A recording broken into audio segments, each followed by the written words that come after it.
ಆ ಥರ ಒಂದು ಲಿಮಿಟೆಡ್ ಆಗಿರಬೇಕು ಅಂತ ಅದೊಂದು ಪ್ಲಾನ್ ಮಾಡಿದೆ. ಆಮೇಲೆ ಅದು ಮುಗಿತಾ ಇದ್ದಾಗೆ ಸ್ಟಾರ್ ಫ್ರೂಟ್ ಅಂತ ನಮಗೆ ಎಲ್ಲ ಗೊತ್ತೇ ಇದೆ.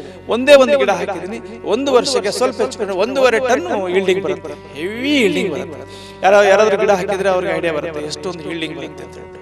ಅದನ್ನು ಆದರೂ ಸ್ವಲ್ಪ ಹೆಚ್ಚು ಕಡಿಮೆ ಒಂದು 40ರಿಂದ 50 ರೂಪಾಯಿಗೆ ಮಾರ್ತಾ ಇದ್ದೆ.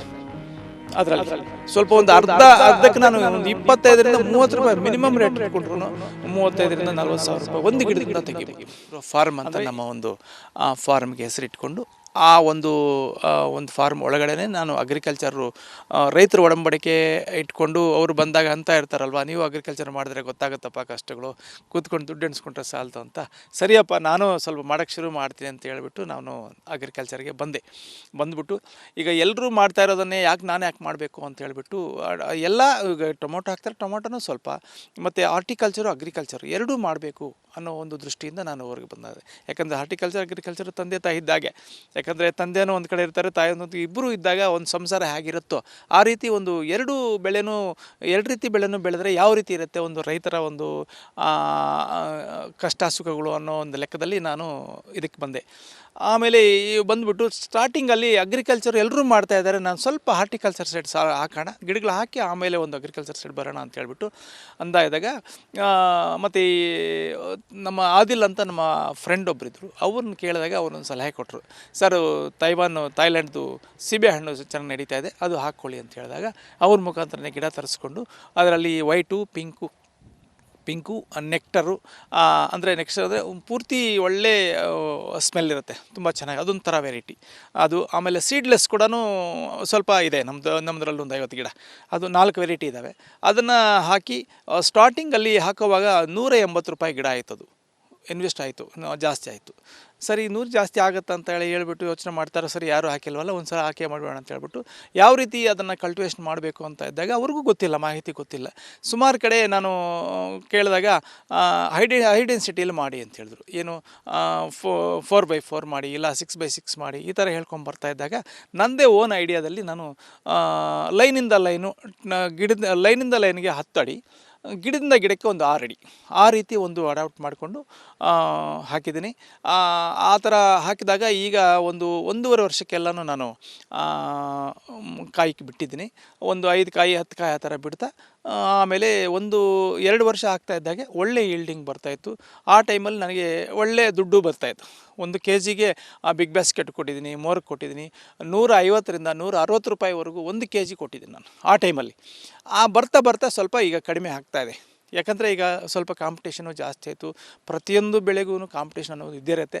ಸ್ಟಾರ್ಟಿಂಗಲ್ಲಿ ಬೆಳೆದಾಗ ನನಗೆ ಒಳ್ಳೆಯ ದುಡ್ಡಾಯಿತು. ಅದು ಒಂದೇ ಹಾಕಿ ಅಂತ ಹೇಳ್ಬಿಟ್ಟು ಆ ಒಂದು ಟೈಮಲ್ಲಿ ಪರ್ಯಾಯವಾಗಿ ಏನು ರೇರ್ ಫ್ರೂಟ್ಸ್ ಅಂತ ಏನು ಹೇಳ್ತೀವಿ, ಸ್ಟಾರ್ ಫ್ರೂಟ್ ಆಗಲಿ, ಆಪಲ್ ಬೆರಿ ಆಗಲಿ, ಲಿಚಿ ಆಗಲಿ, ಜಂಬುನೇರಳಿ ಆಗಲಿ, ನಿಂಬೆ, ಲಕ್ಷ್ಮಣ ಫಲ, ಸೀತಾಫಲ, ಅರ್ಕಾಸಹನ, ಟೋಟಲ್ 22 ವೆರೈಟಿ ನನ್ನ ಹತ್ರ ಹಣ್ಣುಗಳಿದೆ, ವಿಧವಾಗಿ ಇರ್ತಕ್ಕಂಥ ಹಣ್ಣುಗಳು.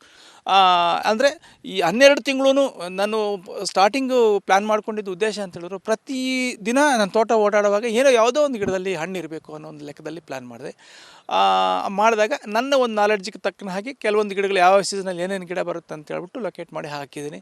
ಪ್ರತಿ ತಿಂಗಳೂ ಏನೋ ಒಂದು ಕಾಯಿ ಇರುತ್ತೆ. ಅಂದರೆ ಈಗ ಸ್ವಲ್ಪ ಹಣ್ಣುಗಳು ತಗೊಳ್ಳೋರು ಬಂದಾಗ ಒಂದು 5-6 ವೆರೈಟಿ ಇದ್ದು ಆ ಟೈಮಲ್ಲಿ ಇತ್ತು ಅಂತ ಹೇಳಿದ್ರೆ ಎಲ್ಲರೂ ಅದು ಸ್ವಲ್ಪ ಕೊಡಪ್ಪ ಅಂತ ಹೇಳಿದ್ರೆ, ಅದಕ್ಕೆ ನಾನು ಸ್ವಲ್ಪ ಇನ್ಸ್ಪೈರ್ ಆಗಿ ಹಾಕೋಣ ಅಂತ ಹೇಳ್ಬಿಟ್ಟು ಅದು ಒಂದು 10 ಗಿಡ ಹಾಕಿದ್ದೀನಿ. ಇದ್ರ ಜೊತೆಗೆ ತೈವಾನು ಸೀಬೆ ಜೊತೆಗೆ ಆ ಗಿಡಗಳು ಕೂಡ ನಾನು ಹಾಕಿರೋದ್ರಿಂದ ಈಗ ಬೆಳಗ್ಗೆ ಆಪಲ್ ಬೆರ್ರಿ ಕಿತ್ಕೊಟ್ಟೆ, ವಾಟರ್ ಆಪಲ್ ಕಿತ್ಕೊಟ್ಟೆ, ಆಮೇಲೆ ಸ್ಟಾರ್ ಫ್ರೂಟು ಅದು ಸ್ವಲ್ಪ, ಸೀಬೆ ಹಣ್ಣು ಒಂದು 20 kg ಎಲ್ಲ ಸೇರಿಸಿದರೆ ಸ್ವಲ್ಪ ಹೆಚ್ಚು ಕಡೆ 2500 ರೂಪಾಯಿ ಆಯಿತು. ಈಗ ಹೈವೇಯಲ್ಲಿ ಹೆಣ್ಮಕ್ಳೆಲ್ಲ ಅಲ್ಲಿ ಮಾರ್ಕೊಳ್ತಾ ಇರ್ತಾರೆ, ಅವ್ರಿಗೆ ನಾನು ಕೊಟ್ಟೆ. ಯಾಕಂದರೆ ನನ್ನ ಮಾರ್ಕೆಟ್ ನಾನೇ ಸೃಷ್ಟಿ ಮಾಡ್ಕೋಬೇಕು ಅಂತ ಹೇಳಿಬಿಟ್ಟು ನಾನು ಕಾರಲ್ಲಿ ಎಲ್ಲ ಹಣ್ಣುಗಳು ಹಾಕ್ಕೊಂಡೋಗಿ ಹೈವೇಯಲ್ಲಿ ಯಾರ್ಯಾರು ಕೂತು ಹಳ್ಳಿಯಿಂದ ಹೆಣ್ಮಕ್ಳು ಬಂದು ರೋಡ್ ಸೈಡಲ್ಲಿ ಮಾರ್ತಾ ಇರ್ತಾರೋ ಅವ್ರ ಹತ್ರ ಕೂತ್ಕೊಂಡು ಅವ್ರಿಗೆ ಆ ಹಣ್ಣುಗಳೆಲ್ಲ ಕಟ್ ಮಾಡಿ ಕೊಟ್ಟು, ನೋಡಮ್ಮ ಇಷ್ಟು ಚೆನ್ನಾಗಿದೆ ಇದು, ಈ ಕಾರ್ಗಳಲ್ಲಿ ಬರೋರಿಗೆಲ್ಲ ನೀವು ಯಾಕೆ ಮಾರ್ಕೋಬಾರ್ದು ಅಂತ ಹೇಳಿದಾಗ ಕಾರ್ಗಳನ್ನ ಸ್ವಲ್ಪ ನಿಲ್ಲಿಸಿ ನಾನೇ ಅವರಿಗೆ ಈಗ ಸೀಬೆ ಹಣ್ಣು ಎಕ್ಸಾಂಪಲ್ಲು ಒಂದು 100 ರೂಪಾಯಿಗೆ ಅವ್ರಿಗೆ ಮಾರಿ ಇವ್ರಿಗೊಂದು 60 ರೂಪಾಯಿ ಹಂಗೆ ಕೊಟ್ಟಿದ್ದೆ. ₹40 ಲಾಭ ತೋರಿಸುತ್ತೆ. ಅವರೇ ತೋಟಕ್ಕೆ ಬಂದು ಅವರೇ ಕಿತ್ಕೊಂಡು ಹೋಗಿ ದುಡ್ಡು ಕೊಟ್ಬಿಟ್ಟು ತೊಗೊಂಡು ಹೋಗ್ತಾ ಇರ್ತಾರೆ. ಅಂದರೆ ನನ್ನ ಮಾರ್ಕೆಟ್ ನಾನೇ ಒಂದು ಸೃಷ್ಟಿ ಮಾಡಿಕೊಂಡೆ. ಯಾಕಂದರೆ ಈಗ ಇಲ್ಲಿಂದ ಬೆಂಗಳೂರು ತೊಗೊಂಡೋಗ್ಬೇಕಂದ್ರೆ ಸುಮಾರು ಈ ಎಕ್ಸ್ಪೆಂಡಿಚರ್ ಆಗುತ್ತೆ, ಟ್ರಾನ್ಸ್ಪೋರ್ಟೇಷನ್ ಅಷ್ಟು ಒಂದು ಲೋಡ್ ಗಟ್ಟಲೆ ತೊಗೊಂಡೋದ್ರೆ ಅಲ್ಲಿ ಮಾರ್ಕೆಟ್ ಇರೋದಿಲ್ಲ. ಅಲ್ಲಿ ಹೋದರೆ ಒಂದೊಂದು ಸೈಜ್ಗೆ ಒಂದೊಂದು ರೇಟು ಅಲ್ಲಿ ನಮ್ಮ ಕಂಟ್ರೋಲಲ್ಲಿ ಇಲ್ಲ. ಅದಕ್ಕೋಸ್ಕರ ನಾನು ಇಲ್ಲೇ ಮಾರ್ಕೆಟ್ ಮಾಡ್ಕೊಂಡಿದ್ದೀನಿ. ಆಮೇಲೆ ಈಗ ಸೀತಾಫಲ, ಈಗ ನೇರಳೆಯಲ್ಲೇ ನನ್ನ ಹತ್ರ 2 ವೆರೈಟಿ ಇದೆ. ಕಪ್ಪು ನೇರಳೆ ಇದೆ, ಬಿಳಿ ನೇರಳೆನೇ ಇದೆ. ಬಿಳಿ ನೇರಳೆ ನಾನು ಮನೋದು ಗೊತ್ತೇ ಇರಲಿಲ್ಲ. ಸ್ವಲ್ಪ ವಯನಾಡಿಂದ ಆದಿಲ್ ಅವರು ನಮ್ಮ ಫ್ರೆಂಡೇ ತಂದು ಕೊಟ್ಟರು. ಅದು 2 ಗಿಡ ಹಾಕಿ ಹಣ್ಣು ಬಂದ ಮೇಲೆ ಮತ್ತೆ ಒಂದು 10 ಗಿಡ ತರಿಸ್ಕೊಂಡೆ. ಟೋಟಲ್ ಒಂದು 12 ಗಿಡ ನನ್ನ ಹತ್ರ ಇದೆ. 12 ಗಿಡದಲ್ಲೂ ಈ ಸಲ ಸ್ವಲ್ಪ ಹೆಚ್ಚು ₹450ರಿಂದ ₹500 ತೊಗೊಂಡಿದ್ದಾರೆ ಕಾಯಿ, ಅದು ಒಂದು ಹಣ್ಣು. ಆ ಥರ ಒಂದು ಲಿಮಿಟೆಡ್ ಆಗಿರಬೇಕು ಅಂತ ಅದೊಂದು ಪ್ಲ್ಯಾನ್ ಮಾಡಿದೆ. ಆಮೇಲೆ ಅದು ಮುಗಿತಾ ಇದ್ದಾಗೆ ಸ್ಟಾರ್ ಫ್ರೂಟ್ ಅಂತ ನಮಗೆ ಎಲ್ಲ ಗೊತ್ತೇ ಇದೆ. ಒಂದೇ ಒಂದು ಗಿಡ ಹಾಕಿದ್ದೀನಿ. 1 ವರ್ಷಕ್ಕೆ ಸ್ವಲ್ಪ ಹೆಚ್ಚು ಕಡಿಮೆ 1.5 ಟನ್ನು ಈಲ್ಡಿಂಗ್ ಬರುತ್ತೆ. ಹೆವಿ ಈಲ್ಡಿಂಗ್ ಬರುತ್ತೆ. ಯಾರಾದರೂ ಗಿಡ ಹಾಕಿದರೆ ಅವ್ರಿಗೆ ಐಡಿಯಾ ಬರುತ್ತೆ ಎಷ್ಟೊಂದು ಈಲ್ಡಿಂಗ್ ಬರುತ್ತೆ ಅಂತ ಹೇಳ್ಬಿಟ್ಟು. ಆದರೂ ಸ್ವಲ್ಪ ಹೆಚ್ಚು ಕಡಿಮೆ ಒಂದು ₹40ರಿಂದ ₹50 ಮಾರ್ತಾಯಿದ್ರಿ. ಅದರಲ್ಲಿ ಸ್ವಲ್ಪ ಒಂದು ಅರ್ಧಕ್ಕೆ ನಾನು ಒಂದು ₹25ರಿಂದ ₹30 ಮಿನಿಮಮ್ ರೇಟ್ ಇಟ್ಕೊಂಡ್ರು ₹35ರಿಂದ ₹40,000 ಒಂದು ಗಿಡದಿಂದ ತೆಗಿಬೋದು. ಅಂದರೆ ಇಂಟಿಗ್ರೇಟೆಡ್ ಫಾರ್ಮಿಂಗಿಂದ ಒಂದೊಂದು ಅದು ಸೆಗ್ಮೆಂಟ್ ಮಾಡ್ಕೊಂಡು ಬರ್ತಾ ಇದ್ದಾಗೆ. ಆಮೇಲೆ ಇದು ವಾಟರ್ ಆ್ಯಪಲಲ್ಲಿ ಗ್ರೀನ್ ಇದೆ ನನ್ನ ಹತ್ರ, ರೆಡ್ ಇದೆ, ಆಮೇಲೆ ವೈಟು 3 ವೆರೈಟಿ ಇದೆ. ಈಗ ಸದ್ಯಕ್ಕೆ ರೆಡ್ಡು ಗ್ರೀನು 2 ಬಂದಿದೆ. ಅದು ಅಷ್ಟೇ ಒಂದು ₹60 ಹಾಗೆ. ಒಂದು ಗಿಡದಲ್ಲಿ ಒಂದು 500ರಿಂದ 600 kg ಬರುತ್ತೆ. ಹೆವಿ ಈಲ್ಡಿಂಗ್ ಗಿಡ ಹಾಕಿರೋರಿಗೆ ಒಂದು ಐಡಿಯಾ ಬರುತ್ತೆ. ಆಮೇಲೆ ಅದು ಹಾಕ್ತಾ ಇದ್ದಾಗೆ ಆಮೇಲೆ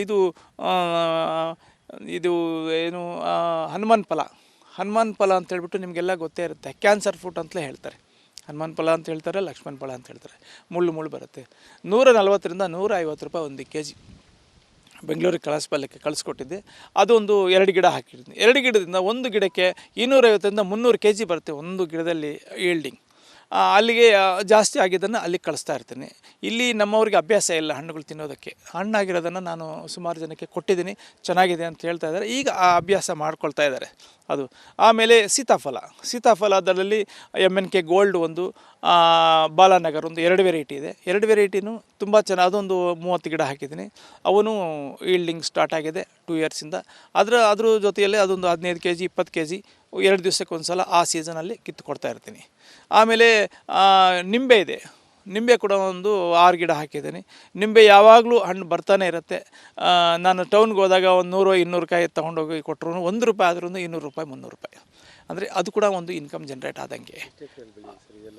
ಈಗ ಈ ಟೋಟಲ್ ಎಲ್ಲ ಸೇರಿ ಒಂದು ಟೋಟಲ್ ಫ್ಲ್ಯಾಟ್ ನಂದು ಒಂದು 6 ಎಕರೆ. ಒಂದು 5 ಎಕರೆಯಲ್ಲಿ ನಾನು ಈ ಒಂದು ಅಗ್ರಿಕಲ್ಚರು ಸ್ಟಾರ್ಟ್ ಮಾಡಿದ್ದೀನಿ, ಇಂಟಿಗ್ರೇಟೆಡ್ ಫಾರ್ಮಿಂಗ್. 1 ಎಕರೆಯಲ್ಲಿ ಅದು ಕನ್ವರ್ಷನ್ ಮಾಡಿಸಿ ಅಗ್ರಿಕಲ್ಚರ್ ರಿಲೇಟೆಡ್ಡು ರೈತರಿಗೆ ಏನೇನು ಬೇಕಾಗುತ್ತೋ ಅಂತೇಳ್ಬಿಟ್ಟು ಆ ಒಂದು ಮಲ್ಚಿಂಗ್ ಪೇಪರ್ದೊಂದು ಫ್ಯಾಕ್ಟ್ರಿ ಹಾಕಿದ್ದೀನಿ. ಯಾಕಂದರೆ ಫ್ಯಾಕ್ಟ್ರಿ ಹಾಕಿ ಒಬ್ಬ ಉದ್ಯಮಿಯಾಗಿ ಕೂಡ ನಾನು ಕೆಲಸ ಮಾಡಬೇಕಾದ್ರೆ ರೈತರಿಗೆ ಬೇಕಾಗಿರ್ತಕ್ಕಂಥ ಒಂದು ಟೆಕ್ನಾಲಜಿ ಎಲ್ಲ ಒಂದೇ ಸೂರಿನಡಿಯಲ್ಲಿ ಸಿಕ್ಕರೆ ಹೆಂಗಿರುತ್ತೆ ಅವರಿಗೆ. ಯಾಕಂದರೆ ಮಾಹಿತಿ ಎಲ್ಲ ಒಂದೇ ಕಡೆ ಸಿಕ್ಕರೆ ಯಾವ ರೀತಿ ಇರ್ತಾರೆ ಒಂದು ಅಭಿಪ್ರಾಯ ಇಟ್ಕೊಂಡು ನಾನು ಮಾಡಿದ್ದೀನಿ. ಡಿಸೀಸ್ಗೆ ಸಂಬಂಧಪಟ್ಟ ಹಾಗೆ ನಾವು ನೋಡಿ, ಈಗ ಕ್ರಾಪ್ಸಲ್ಲಿ ಯಾವತ್ತೇ ಆಗಲಿ ಒಂದು ಕ್ರಾಪ್ ಬೆಳಿಬೇಕಾದ್ರೆ ಅದು ಅಗ್ರಿಕಲ್ಚರು ಅಗ್ರಿಕಲ್ಚರ್ ಆದರೆ ಯಾವ ಬೆಳೆ ಹಾಕ್ತಾಯಿದ್ದೀವಿ, ಯಾವ ರೀತಿ ಅದಕ್ಕೆ ಲೊಕೇಟ್ ಮಾಡಬೇಕು. ಈಗ ಫಾರ್ ಎಕ್ಸಾಂಪಲ್ ಟೊಮೊಟೊನೇ 1 ಎಕರೆಯಲ್ಲಿ ಹಾಕಿದ್ದೀನಿ ನಾನು. ನೋಡಿ, ಈಗ ಬೇಕಾದರೆ ಟೊಮೊಟೊದಲ್ಲಿ ಒಂದು ಗಿಡದಿಂದ ಗಿಡಗೆ 1.5 ಅಡಿ, ಸಾಲಿಂದ ಸಾಲಿಗೆ ಒಂದು 5 ಅಡಿ ಕೆಳಗಡೆ ಬರ್ತಕ್ಕಂಥ ಒಂದು ಲಾಕ್ಸ್ ಎಲ್ಲ ಕಟ್ ಮಾಡಿದ್ದೀನಿ. ಯಾಕಂದರೆ ಟೊಮೊಟೊಗೆ ಮೇಯ್ನು ಏರಿಯೇಷನ್, ಗಾಳಿ ಆಡಬೇಕು. ಆ ಗಾಳಿ ಆಡಿದ್ರೆ ಯಾವ ರೀತಿ ಪಾಲಿನೇಷನ್ ಆಗುತ್ತೆ ಅನ್ನೋದಕ್ಕೆ ನಮ್ಮ ಒಂದು ತೋಟದಲ್ಲೇ ಒಂದು ಎಕ್ಸಾಂಪಲ್ ಇದೆ. ಈಗ ಏನೂ ರೇಟ್ ಇಲ್ಲ ಅಂತ ಹೇಳಿದ್ರು ಬರೀ ₹10 ಹೋದ್ರೂ 1 ಎಕರೆಗೆ 5,000 ಗಿಡ ಹಾಕ್ತೀವಿ. 5,000 ಗಿಡದಲ್ಲಿ ಒಂದು 10 kg ಅಂತ ಹೇಳಿದ್ರು ಒಂದು 50 ಟನ್ ಆಗುತ್ತೆ. ₹10 ಅಂದ್ರೂ ಒಂದು 5 ಲಕ್ಷ ದುಡ್ಕೋಬೋದು ಮಿನಿಮಮ್. ಒಂದು ಬಾಕ್ಸ್ ಬಂದು ₹150 ಹೋದ್ರೂ. ಹಾಗಿದ್ದಾಗ ಒಂದು 2ರಿಂದ 3 ಲಕ್ಷ ನಾವು ಖರ್ಚುಗಳೆಲ್ಲ ಹೋದ್ರೂ ಒಂದು 2 ಲಕ್ಷ ಉಳಿತದೆ. ಕನಿಷ್ಠ ಬಂಡವಾಳ ಆದರೂ ಬರೋಕ್ಕೆ ಒಂದು ಅವಕಾಶ ಇರುತ್ತೆ ಅನ್ನೋ ಲೆಕ್ಕದಲ್ಲಿ ಯಾರೇ ಆಗಲಿ ಹಾಕೋವಂಥವರು ಸುಮಾರು ಎಕರೆಗಳು ಹಾಕ್ತೀರಾ. ಕಡಿಮೆ ಭೂಮಿಯಲ್ಲಿ ಕ್ವಾಲಿಟಿ ತೆಗಿಬೇಕು ಕ್ವಾಂಟಿಟಿಗಿಂತ. ಯಾಕಂದರೆ ಈಗ ಈ ಸ್ವಲ್ಪ ಫರ್ಟಿಲೈಸರು, ಕೆಮಿಕಲ್ಸು, ನೀರು ಮೂರೂ ಇದ್ದರೆ ಆ ಬೆಳೆ ಬೆಳೆದು ಬಿಡ್ಬೋದು ಅಂತ ಇದ್ದಾರೆ. ಯಾರೇ ಆಗಲಿ ಬೆಳೆ ಬೆಳೆಯೋರಿಗೆ ಮಾಹಿತಿ ಗೊತ್ತಿರಬೇಕು, ಅದರ ಬಗ್ಗೆ ಒಂದು ನಾಲೆಡ್ಜ್ ಇರಬೇಕಾಗತ್ತೆ. ಯಾಕಂದರೆ ಈಗ ಟೊಮೊಟೊ ಬೆಳೀತಾ ಇದ್ದಾರೆ, ಯಾವರೇ ರೈತರು ಬಂದರೂ ಒಂದು ಅಂಗಡಿಗೆ ಹೋಗ್ಬಿಟ್ಟು ಇಂಥ ಔಷಧಿನೇ ಕೊಡಿ ಅಂತ ಕೇಳೋ ಅಂಥ ಜನ 10 ಜನ ಇಲ್ಲ. ಇನ್ನು 90 ಜನ ಬಂದು ಅಂಗಡಿಯವ್ರ ಮೇಲೇ ಡಿಪೆಂಡ್ ಆಗ್ತಾ ಇದ್ದಾರೆ. ಯಾಕೆ? ಒಂದು 15-20 ವರ್ಷಗಳಿಂದ ಟೊಮೊಟೊನೇ ಬೆಳೀತಾ ಇದ್ದಾರೆ. ಟೊಮೊಟೊಗೆ ಏನು ರೋಗ ಬರುತ್ತೆ ಅಂತ ಹೇಳೋದು ಇವತ್ತು ಅದ್ರ ಬಗ್ಗೆ ಅವರಿಗೆ ಅರಿವಿಲ್ಲ. ಯಾಕಂದರೆ ಯಾರೇ ಆಗಲಿ ಒಂದು ರೆಕಾರ್ಡ್ ಸಿಸ್ಟಮ್ ಮಾಡ್ಕೊಳ್ತಾ ಇಲ್ಲ. ಯಾಕಂದರೆ ಈಗ ಏನೇ ಒಂದು ಈಗ ಈ ವರ್ಷದಲ್ಲಿ ಒಂದು ಬೆಳೆ ಬೆಳೀತಾ ಇದ್ದೀವಿ, ಆ ಬೆಳೆ ಬೆಳೆದ್ರೆ ಏನು ರೋಗಗಳು ಬರುತ್ತೆ, ಏನೇನು ನಾವು ಇನ್ವೆಸ್ಟ್ಮೆಂಟ್ ಹಾಕ್ತಾ ಇದ್ದೀವಿ ಅನ್ನೋ ಒಂದು ರೆಕಾರ್ಡಿಂಗ್ ಮಾಡ್ತಾ ಇಲ್ಲ. ಆದ್ದರಿಂದ ಆ ಒಂದು ಯಾವ ಬೆಳೆ ಬೆಳೀತಾರೋ ಆ ಬೆಳೆದ ಬಗ್ಗೆ ಮಾಹಿತಿ ಇರಬೇಕು ಇವರಿಗೆ. ನಮಗೂ ವಾರ್ಷಿಕ ಆದಾಯ ಸ್ವಲ್ಪ ನೋಡಿ ಎಲ್ಲ ಸೇರಿಸಿರೋದು ಒಂದು 25-30 ಲಕ್ಷ ರೂಪಾಯಿ ಮಿನಿಮಮ್ ನನಗೆ ಬರುತ್ತೆ. ಎಲ್ಲ ಸೇರಿಸಿ ಈಗ ಸುಮಾರು ಜನ ಅಂದ್ಕೋಬೋದು, ಏನು ಇವರಿಗೆ ಇಷ್ಟು ಲಕ್ಷ ಎಲ್ಲಿಂದ ಬಂದುಬಿಡುತ್ತೆ, ಏನು ಬಂದುಬಿಡುತ್ತೆ ಅಂತ ಹೇಳ್ಬಿಟ್ಟು. ಯಾಕಂದರೆ ನಂದು 1500 ಗಿಡ ಸೀಬೆ ಗಿಡ ಇದೆ. ಒಂದು ಗಿಡಕ್ಕೆ ನಾನು ಒಂದು ವರ್ಷಕ್ಕೆ ಒಂದು 25-30 ಕೆ ಜಿ ಮಾತ್ರನೇ ಬೆಳೆಸ್ಕೊಳ್ತೀನಿ. ಆ 30 ಕೆ ಜಿ ಮಿನಿಮಮ್ ಒಂದು 50 ರೂಪಾಯಿ ಇಟ್ಕೊಂಡ್ರು ಒಂದು ಗಿಡಕ್ಕೆ ಎಷ್ಟಾಯಿತು? ಒಂದು ಗಿಡಕ್ಕೆ 1500-2000 ರೂಪಾಯಿ ದುಡ್ಕೋಬೋದು. ಆ ಥರ ಒಂದು 1500 ಗಿಡಕ್ಕೆ. ಯಾಕಂದರೆ ಒಂದೊಂದು ಟೈಮಲ್ಲಿ ರೋಗ ರುಜಿನಗಳು, ಹೂಜಿ ಈ ಸಲ ಪ್ರಾಬ್ಲಮ್ಸ್ ಇರುತ್ತೆ. ಅಲ್ಲೆಲ್ಲ ಕಳೆದ್ರೂ ಒಂದು 65-70% ನಾವು ಒಂದು ಕಡೆ ಹಾಕ್ಕೊಂಡ್ರು ಅವರಿಗೆ ನಾವು ಸಸ್ಟೈನ್ ಆಗಲಿಕ್ಕೆ ಒಂದು ಅವಕಾಶ ಇರುತ್ತೆ. ಯಾಕಂದರೆ ಟೋಟಲಿ ನಾನು ಎಲ್ಲ ಖರ್ಚುಗಳೆಲ್ಲ ತೆಗೆದ್ರೂ ಒಂದು 20-25 ನನಗೆ ಸಿಗತ್ತೆ, ಖರ್ಚು ವೆಚ್ಚ ಎಲ್ಲ ತೆಗೆದ್ರೂ. ಯಾಕಂದರೆ ಕ್ಲೈಮೇಟ್ಗಳು ವೇರಿಯೇಷನ್ ಇರುತ್ತೆ, ಒಂದು ಸಲ ಈಲ್ಡಿಂಗ್ ಬರೋದಿಲ್ಲ, ಮಾರ್ಕೆಟ್ ಪ್ರಾಬ್ಲಮ್ಸ್ ಇರುತ್ತೆ, ಎಲ್ಲ ಸೇರಿಸಿದ್ರು. ಯಾಕಂದರೆ ಅಂಕಿ ಅಂಶಗಳಲ್ಲೇ ನಾವು ಕರೆಕ್ಟಾಗಿ ಕೊಡಲಿಕ್ಕೆ ಸಾಧ್ಯ ಆಗೋದಿಲ್ಲ. ಅಷ್ಟು ಮಾತ್ರ ಈಗ ಬರ್ತಾಯಿದೆ ಸರ್. ಇದು ಈ ಥರ ಮಾಡಿದ್ರೆ ಚೆನ್ನಾಗಿರ್ತದೆ. ಹಣ್ಣುಗಳೆಲ್ಲ ವೆರೈಟಿ ಹಣ್ಣುಗಳೆಲ್ಲ ಹಾಕಿರ್ತಾರೆ, ಚೆನ್ನಾಗಿದೆ ಸರ್. ಮಾರ್ಕೆಟ್ಗೆ ಒಂದು ಲಾಸ್ ಆದರೆ ಇನ್ನೊಂದು ಲಾಸ್ ಆದರೆ ಒಂದೊಂದರಲ್ಲಿ ಸಿಗ್ತದೆ, ಲಾಭ ಆಗುತ್ತೆ, ಚೆನ್ನಾಗಿರ್ತದೆ ಸರ್. ರೈತರಿಗೆ ಅನುಕೂಲ ಆಗುತ್ತೆ ಸರ್. ಮಾರ್ಕೆಟ್ಗೆ ಹೋದರೆ ಒಂದರಲ್ಲಿ ಲಾಸ್ ಆದರೆ ಇನ್ನೊಂದರಲ್ಲಿ ಲಾಭ ಬರುತ್ತೆ, ಅನುಕೂಲ ಆಗುತ್ತೆ. ಆದಾಯ ಚೆನ್ನಾಗಿರ್ತದೆ. ಅಂದರೆ ಯಾರೂ ಬಿಡೋಂಗಿಲ್ಲ, ಏನು ಕೃಷಿ ಮಾಡೋದು ಯಾರೂ ಬಿಡೋಂಗಿಲ್ಲ.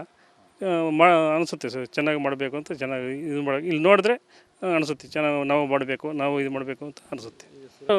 ಇದು ಆಂಧ್ರದಿಂದ ಬರ್ತಾರೆ, ಈ ಕಡೆ ಕೋಲಾರದಿಂದ ಬರ್ತಾರೆ, ಬೆಂಗಳೂರಿಂದ ಬರುತ್ತಾರೆ, ಬಂದು ನೋಡ್ಕೊಂಡು ಹೋಗ್ತಾ ಇರ್ತಾರೆ.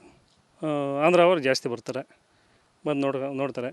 ಇಲ್ಲಿ ಪೇಪರ್ ಫ್ಯಾಕ್ಟ್ರಿ ಐತೆ, ಅದು ಎಲ್ಲ ಬಂದು ಪರ್ಚೇಸ್ ಮಾಡ್ತಾ ಇರ್ತಾರೆ. ತೋಟ ಎಲ್ಲ ನೋಡ್ತಾರೆ, ಚೆನ್ನಾಗಿ ಅನಿಸುತ್ತೆ. ಕುರಿ ಐತೆ, ಮೇಕೆ ಐತೆ, ಎಲ್ಲ ಮಾಡ್ಕೊಂಡಿದ್ದಾರೆ, ಚೆನ್ನಾಗಿದೆ. ಆದಾಯ ಐತೆ.